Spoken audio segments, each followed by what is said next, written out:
बांकेलाल और मुकद्दर का धनी। दोस्तों, आपने इसके पिछले भाग में पढ़ा कि बांकेलाल की प्रसिद्धि की वजह से उसको शीतलगढ़ के महाराज का दूत आता है, जो अपने यहाँ मदद के लिए राजा विक्रम सिंह से कहता है कि बांकेलाल को उनकी मदद के लिए भेज दिया जाए। तो बांकेलाल रास्ते में जब अकेले जा रहा होता है तो वहाँ दो हिरनी को देख के उनके ऊपर हमला करने की कोशिश करता है, परंतु तभी एक शेर भी उन पर हमला करता है, जो कि गलती से बांकेलाल के हाथों मारा जाता है। और बांकेलाल उसके बाद शीतलगढ़ राज्य पहुंच जाता है। अब उसके आगे। ठीक है महाराज, आप मेरे साथ 5 सैनिक भेज दें। मैं अभी राजकुमारी की खोज में जाना चाहता हूँ। फिर 5 सैनिक के साथ बांकेलाल राजकुमारी सपनलता की खोज में उत्तर दिशा की ओर चल पड़ा। हे भगवान, सब कुछ हो, लेकिन मेरा सामना उस 10 सींगों वाले राक्षस से न हो। फिर मैं कुछ दिनों की तलाश का नाटक के बाद यहाँ से राजा से क्षमा मांगकर अपनी जान बचा लूंगा। और बांकेलाल अपने 5 सैनिक साथियों के साथ जंगल में कुछ ही आगे बढ़ा था कि तभी हा हा हा हा हा। और जो बांकेलाल सोच रहा था ना हो वही हो गया। हा हा हा हा हा, मानव, आज तो भोजन खुद चलकर मेरे पास आया है। वाह हा हा हा। उफ, आज तो मारे गए 10 सिंगों वाला राक्षस। और इधर देखते ही देखते किट किट किट, उप्स, वो पांचों सैनिकों को खा गया। और जब बांकेलाल की बारी आई तो, मुझे छोड़ दीजिए राक्षस, आज मैं आपके बहुत काम आऊंगा। बस एक बार आप मेरी जान बख्श दीजिए। तुम एक अदना से इंसान और मेरे किसी काम आओगे? हा हा हा हा हा। जी राक्षस, मैं आपके भोजन के लिए प्रतिदिन 5 ऐसे ही हट्टे कट्टे सैनिक यहाँ पहुंचा सकता हूँ। हा हा हा, तुच्छ मानव, तुम मुझे मूर्ख समझता है। मैं तेरी बातों में कदापि नहीं आ सकता। राक्षस राज, मैं भगवान शिव की सौगंध खाकर कहता हूँ कि मैं प्रतिदिन 5 सैनिकों को आपकी सेवा में हाजिर किया करूंगा। बांकेलाल की बात सुनकर राक्षस सोचने लगा, अगर ये अपने कथनानुसार प्रतिदिन 5 मनुष्य कहाँ ले आया तो भोजन की तलाश में मुझे भटकना नहीं पड़ेगा। और चूंकि मेरा इस समय पेट भी भर चुका है, तो क्यों ना मैं इसकी बात मानकर इसे छोड़ दूं। यह सोचकर, ठीक है मनुष्य, मैं तेरी बात पर यकीन किए लेता हूं, लेकिन याद रख, यदि मुझे धोखा देने की कोशिश की तो। राक्षस राज, मैं आपको धोखा देने का कभी प्रयत्न नहीं करूंगा। इस तरह 10 सींगों वाले राक्षस से अपनी जान बचाकर बांकेलाल जब वापस राजमहल पहुंचा तो, आओ बांकेलाल, हम तुम्हारा ही इंतजार कर रहे थे, लेकिन हमें तुम्हारे साथ वे 5 सैनिक दिखाई नहीं दे रहे जो तुम्हारे साथ गए थे। क्या? सैनिक अभी तक वापस नहीं लौटे? बांकेलाल ने चौंकने का शानदार अभिनय किया। तुम इस तरह क्यों चौंके माकेलाल? 5 सैनिक तो तुम्हारे ही साथ थे, फिर वे तुम्हारे साथ नहीं लौटे तो इसका काम भी तुम्हें ही मालूम होगा। जी महाराज, दरअसल हमारे जंगल में प्रवेश करते ही एकाएक जोरों की आंधी चली और फिर वे 5 सैनिक मुझसे बिछड़ गए और मैं बड़ी मुश्किल से यहाँ तक पहुंचने में सफल हो पाया हूँ। ओह, पता नहीं वे सैनिक रास्ता भटक गए हैं या किसी मुसीबत में फंस गए हैं। खैर बांकेलाल, तुम भोजन करके विश्राम करो, बाकी कल देखा जाएगा। दूसरे दिन दरबार में, सेनापति, हमारे 5 सैनिक वापस लौटे या नहीं? कल बांकेलाल के साथ गए थे। जी नहीं महाराज। मूर्ख राजा, तुम्हारे वह 5 सैनिक उस दुनिया में पहुंच चुके हैं जहां से आज तक कोई नहीं लौटा, और मैं धीरे धीरे तेरी सारी सेना भी वहीं पहुंचा दूंगा। हा हा हा हा हा, बड़ा आया था मुझे मौत के मुंह में धकेलने वाला। हूँ। बांकेलाल, तुम्हारा आज का क्या कार्यक्रम है? महाराज, मैं आज भी उस 10 सींग वाले राक्षस की तलाश में जाऊंगा, किंतु आज हम सिर्फ 5-6 लोग जाएंगे, यानी मैं और मेरे साथ 5 बहादुर सैनिक। सेनापति, तुम साथ 5 बहादुर सिपाही बांकेलाल के साथ भेज दो। जी महाराज। फिर बांकेलाल 5 सैनिकों के साथ उत्तर दिशा की ओर चल पड़ा। काश इन्हें पता होता कि राजकुमारी की खोज में नहीं, मौत के मुंह में जा रहे हैं। बांकेलाल सोच रहा था ये।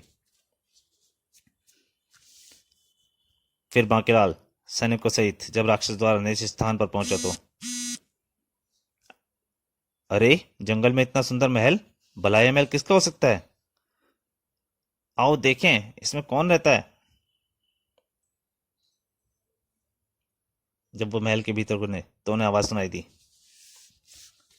राजकुमारी, यह मेरा प्राणप्रिय तोता है। कोई इसकी तरफ टेढ़ी नजर से भी देखेगा तो मैं उसकी बोटी बोटी चबा जाऊंगा। और राजकुमारी, मैं तुमसे प्रेम करता हूं, लेकिन अरे यह क्या मानव गंध!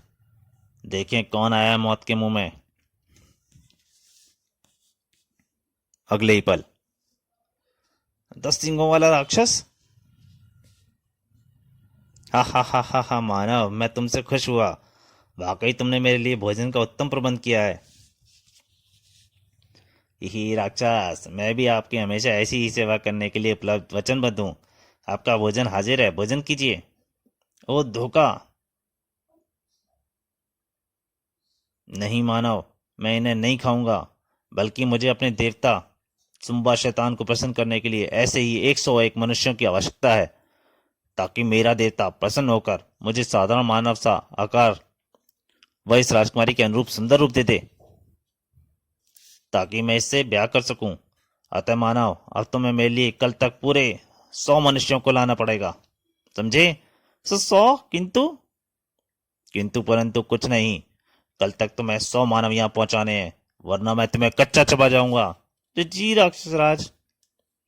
बांकेलाल जाने के लिए मुड़ा, किंतु तभी, धूर्त बांकेलाल, विश्वासघाती, तूने हमारे महाराज के साथ धोखा किया और हमारे साथ विश्वासघात किया। इसके लिए तो कभी क्षमा नहीं करेंगे।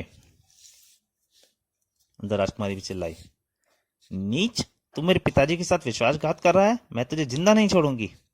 उफ! राजकुमारी, इससे पहले मेरे लिए 100 मनुष्यों की व्यवस्था कर लेने दो, ताकि मैं सुंदर मानव जैसा हो जाऊं। फिर यदि तुम कहोगी तो मैं इसे कच्चा चबा जाऊंगा। मैं थूकती हूं तुम पर और इस बदकमीने इंसान पर, थू। फिर वापस राजमहल लौटते हुए बांकेलाल सोच रहा था, बेटा बांकेलाल, राजकुमारी सपनलता की जिंदगी तेरी मौत का पैगाम है। क्योंकि यदि राजकुमारी कभी राक्षस के हाथ से भाग निकलने में सफल हो गई, या फिर राक्षस राजकुमारी से ब्याह करने में सफल हो गया, तो राजकुमारी राज को तेरी मक्कारी की कहानी सुना देगी। वह तेरे गले में होगा फांसी का फंदा। बस बेटा बांकेलाल, यह समझ ले कि राजकुमारी का जीवन तेरी मौत है और राजकुमारी की मौत तेरा जीवन। यदि मैं किसी तरह राक्षस के हाथों राजकुमारी को ठिकाने लगा दूं और वहां से फूट जा लूं, जान बची तो लाखों मिलेंगे, लेकिन राजकुमारी की मौत उस राक्षस के रहते कभी नहीं हो सकती। और यदि मैं उस तोते को चुपके से मार दूं तो राक्षस समझेगा राजकुमारी ने मारा है और वह राजकुमारी को मार देगा। अरे वाह, ये मारा पापड़ वाले को। ये सोचते से बांकेलाल खुश होकर उछल पड़ा। फिर राजमहल पहुंचते ही, यह क्या राजकुमार, राज बांकेलाल, आज भी तुम अकेले ही वापस आए हो? हमारे वे 5 सैनिक कहाँ हैं जो तुम्हारे साथ गए थे? महाराज, आप उन सैनिकों की जरा भी चिंता ना करें। उन्हें मैं 10 सिंगों वाले राक्षस की निगरानी में लगा आया हूँ। क्या? तो तुमने उस राक्षस को ढूंढ लिया? शाबाश, लेकिन हमारी बेटी सुरक्षित है ना? जी महाराज, राजकुमारी भी ठीक है और उम्मीद है कल तक मैं उन्हें उस राक्षस के चंगुल से मुक्त करा यहाँ लाने में सफल हो जाऊंगा। हाँ, मुझे कल 100 वीर साहसी सैनिकों की मदद की आवश्यकता है। ठीक है बांकेला, हम 100 सैनिक तुम्हारे साथ भेज देंगे। तभी सेनापति बोले, लेकिन बांकेलाल जी, उन 100 सैनिकों के साथ कल मैं भी आपके साथ चलूंगा। यह तो बहुत ही अच्छा होगा। मूर्ख सेनापति, यदि तू खुद ही मौत के मुंह में जाना चाहता है तो मैं क्या करूं? दूसरे दिन, सेनापति जी, यही है 10 सींगों वाले राक्षस का महल। आप लोग यहीं रुककर मेरे अगले किसी आदेश का इशारे का इंतजार करें। मैं अंदर जाकर स्थिति को देख कर आता हूं। यदि मैं राक्षस के महल में चुपके से घूमकर उसके प्राणप्रिय तोते को मार दूं, तो वह राजकुमारी को मार देगा, लेकिन मेरे भीतर घुसते ही उसे मेरी गंध से पता चल जाएगा। तभी उसे अपने पास रखी कस्तूरी का ध्यान आया तो उसकी आंखें चमकने लगी। वाह, बन गया काम। मित्र, यह कस्तूरी है। इसकी महक के सामने प्रत्येक महक या गंध छिप जाती है। फिर उसने अपनी जेब से कस्तूरी निकाली और महल में चला गया। अंदर पहुंचकर, वाह, सामने ही वह कमरा है जिसमें राक्षस का प्राणप्रिय तोता है। ईश्वर, मेरी मदद करना। बांकेलाल सामने वाले कमरे की ओर बढ़ा और उस समय महल के अन्य कमरे में, अरे यह कस्तूरी की सुगंध, लगता है कोई हिरणी मेरे महल में प्रवेश कर गया है। हाँ हाँ हाँ, तो राजकुमारी, बोल, तू मेरे साथ विवाह करने को तैयार है या नहीं? कदापि नहीं, मैं थूकती हूँ तुम पर। क्या? तेरी ये मजाल! मन तो करता है तुझे अभी इसी वक्त कच्चा चबा जाऊं। कहने के साथ ही राक्षस भयानक अंदाज में राजकुमारी सपनलता की ओर बढ़ा। उधर बांकेलाल ने पिंजरा खुलकर तोते को कसकर पकड़ा। उफ! यह क्या? ऐसा लगता है किसी ने मेरी कमर कसकर पकड़ ली। आहा, लगता है कोई मेरे प्रिय तोते तक पहुंचने में सफल हो गया है। राक्षस ने बाहर की ओर भागना चाहा, लेकिन भाग नहीं सका। यह रहस्य कोई नहीं जानता था कि इस तोते में ही राक्षस के प्राण छिपे हैं। ठीक उसी क्षण बांकेलाल ने तोते की टांग तोड़ दी और आई! तो तोते की टांग के साथ ही राक्षस की भी एक टांग टूट गई।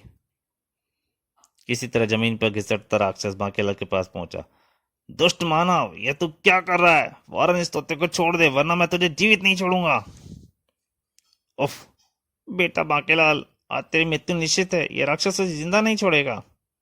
और भय के मारे बांकेलाल लहराया और अगले ही पल बेहोश होकर जमीन पर गिर पड़ा और इसके नीचे दबकर तोता मर गया। तोते के साथ ही राक्षस के भी प्राण उड़ गए, क्योंकि उसके प्राण तोते में ही थे। अरे, यह राक्षस तो मर चुका है। लगता है राक्षस को मारने के चक्कर में बांकेलाल जी बेहोश हो गए हैं। तो इसका मतलब अब तक मैं इस युवक को बेकार ही गलत समझती रही। इसने तो वाकई इस राक्षस को मारकर कमाल कर दिया। बांकेलाल को उठाकर शीतलगढ़ के महल में लाया गया।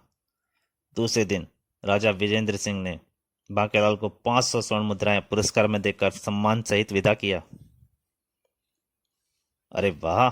इतने बड़े राक्षस को मारकर राजकुमारी को छुड़ाने का पुरस्कार बस 500 स्वर्ण मुद्राएं!